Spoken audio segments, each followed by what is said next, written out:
Hi, it's Dr. Erica. Thank you for joining me on this new podcast series called Career Survival. In this particular video, I'm talking about career survival, giving you some updates on some of the latest information that I've come across as far as pharmacy hiring and pharmacy career paths and so forth for new pharmacists and for pharmacists who are looking for promotions and things like that. So stay tuned to the end of the video, like, share, and subscribe if you haven't already. Thank you for joining me. This is Dr. Erica. I appreciate you joining me on this new podcast. Please like, share, and subscribe as I give more updates to the career path. Now, this particular video is going to talk about promotions in pharmacy, what career paths that you can take in the medical field, and also I'll give you some information as far as how to stay persistent and consistent when trying to be promoted, whether it's a new job or a new pay rate or annual appraisals, how to be persistent in your work, how to be persistent in getting that interview, how to be persistent in getting that pharmacy manager to contact you and to acknowledge you and know that you are interested in the position. So do stay tuned to the end of the video. Also, I'm going to talk about lupus. Lupus is a disease state that is characterized by the immune system responding to the actual body system organs. All organs of the body during lupus systemic disease will be uh, evaluated by the immune system itself, and then ultimately the immune system will invade each tissue organ and ultimately cause a flare up. And then after a flare up, after medications, the patient can become stabilized again.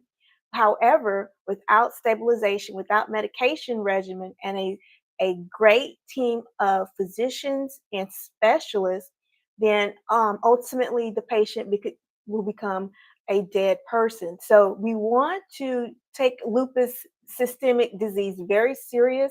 I actually did some studies on this disease as a student and some of the drugs that are utilized for that particular disease state. And I want to share some of that information with you. And then also, I want to talk about my new TikTok channel, which is available for you to view as well. Most of the information is helpful and is encouraging.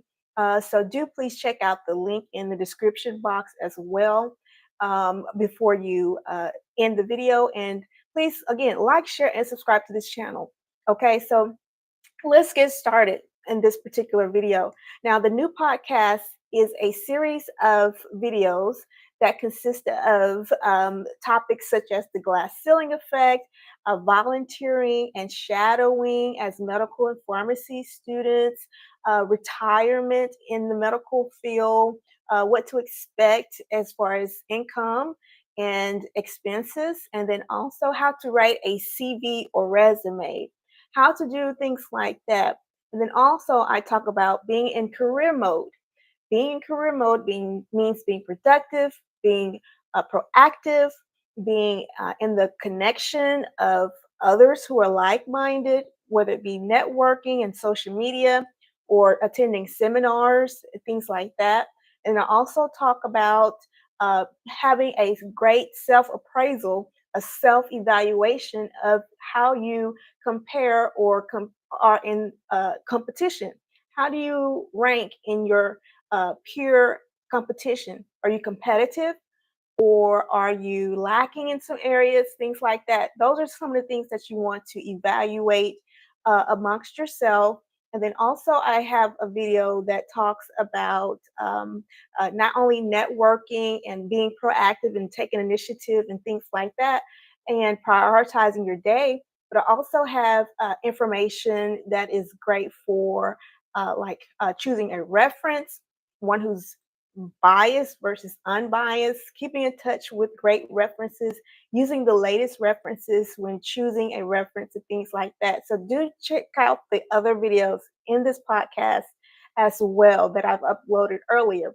And I do want you to learn and enjoy those videos, learn from those videos as well as we proceed. Okay, so lately I have been putting in a lot of applications uh, that will help my business and help my income, and that will help me to retire at the age in the near future. So I am uh, looking for not a side hustle, but more of something that will guide and lead me and trailblaze me right into that retirement that I'm most interested in. I'm most interested in doing overseas work, doing international work, things of that sort. And sometimes that takes local income and local stability first. So I do want to get that under my belt.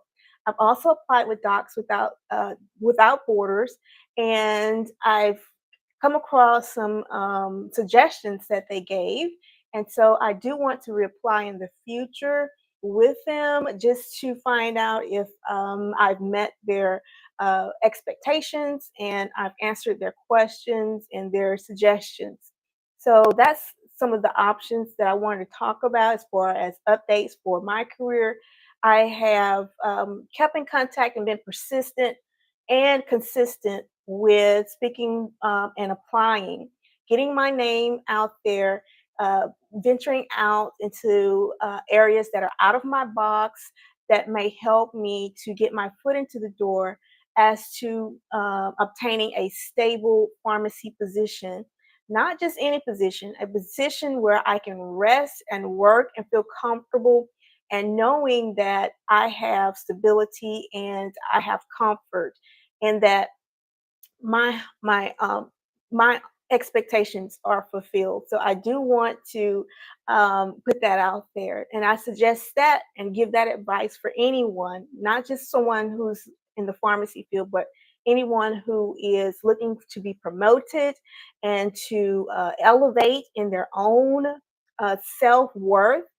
Do consider venturing out, venturing out into other career paths, venturing out into areas that are not so local and that requires you to put a little bit more effort into obtaining that career. That will help to determine your value and your self worth. So do remember that. Okay. It's not good to always settle. Not saying that people who do settle for uh, jobs, certain jobs, are putting themselves at a lesser value, but do maintain a self worth, a self standard for yourself.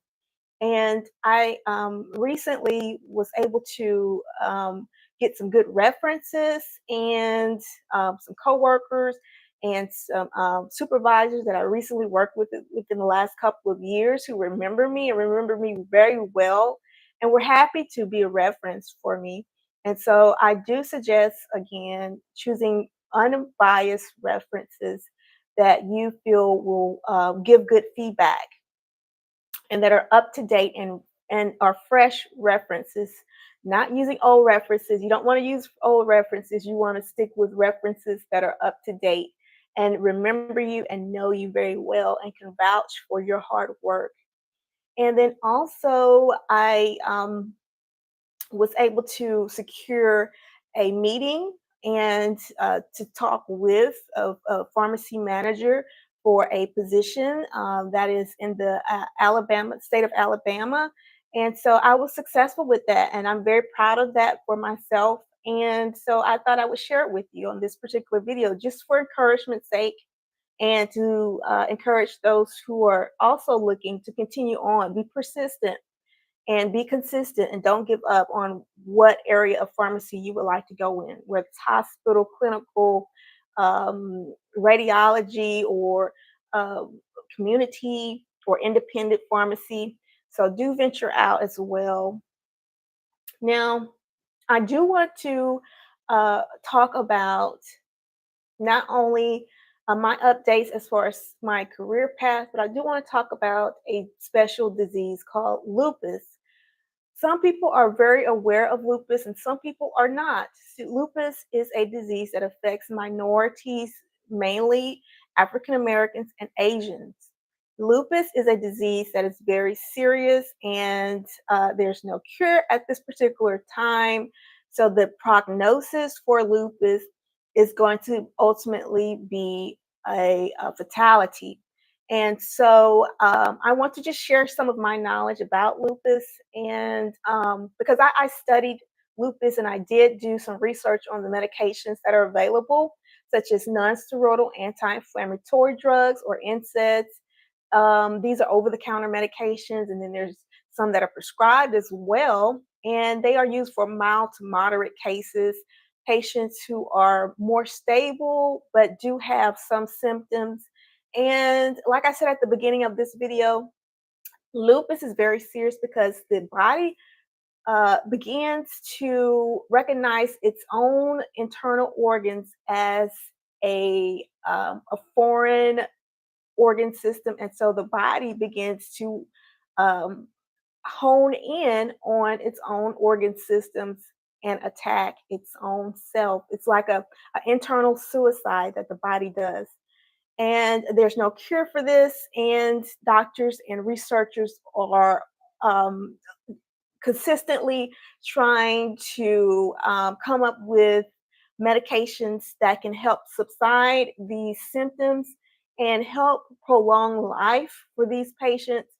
And I've known a few people in the past that I've worked with as far as my technician support and neighbors who have had lupus, and it can be very, very detrimental. It can be chronic and it can be life threatening. And an episode of or an attack or flare up can put someone at death's door very fast.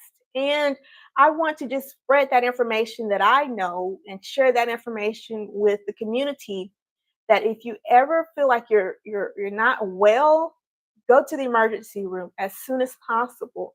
You want to get medications, you want to get stable, and you want to obtain a group of physicians and endocrinologists and rheumatologists and immunologists who can come together to help your case and help to better you in your journey in dealing with lupus systemic disease.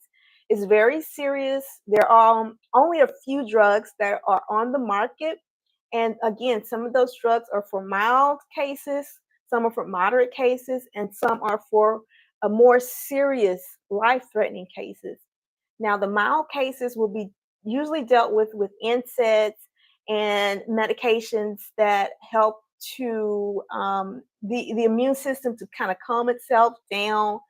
And these medications can be purchased over the counter, but usually they'll be used on a schedule around the clock. So the patient will always have to take these medications just to become stable, and so they can live a daily life and have a daily quality outcome. And then there are some medications called Plaquenil. Plaquenil is a brand name medication, and it is available by prescription only, and it helps the system to calm itself down, and it's used for moderate cases, moderate to severe cases.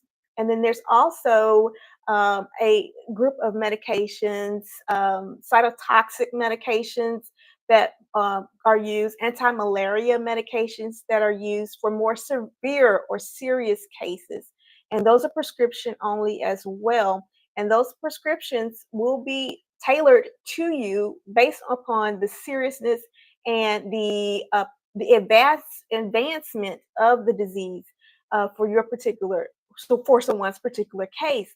So the lupus, again, is not something that you want to take lightly. If you're dealing with lupus, you've probably heard of some celebrities who have lupus and who are able to afford the treatment, who are able to maintain a lifestyle where they are stable with medications as they travel and tour and all of that stuff.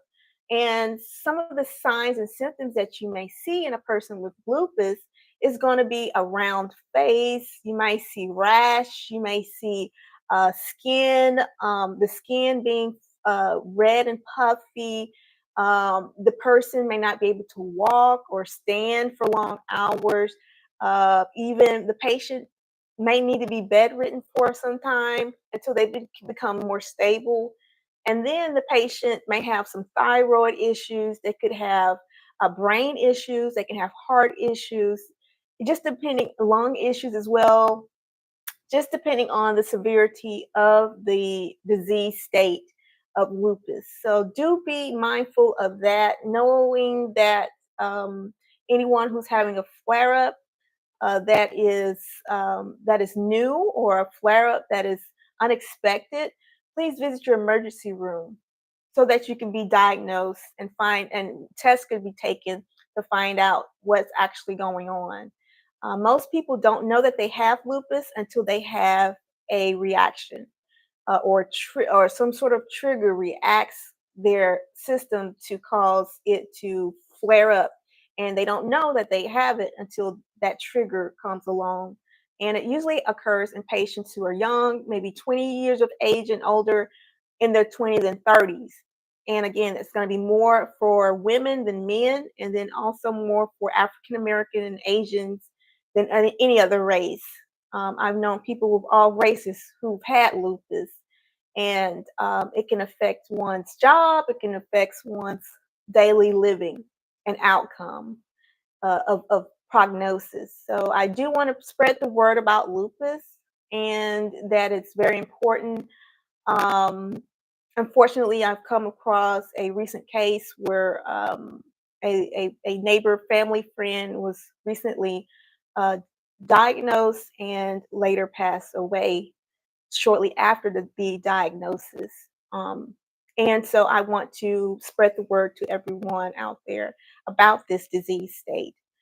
And it's something that I want to share, and I'll do some more research on it, and I'll be happy to give more information about the particular drugs and side effects and things like that as we go along in this podcast. So stay tuned and for more information about lupus.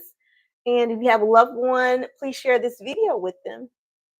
Okay, so the next topic I want to talk about is the new TikTok channel that I have started called ERICAtodi.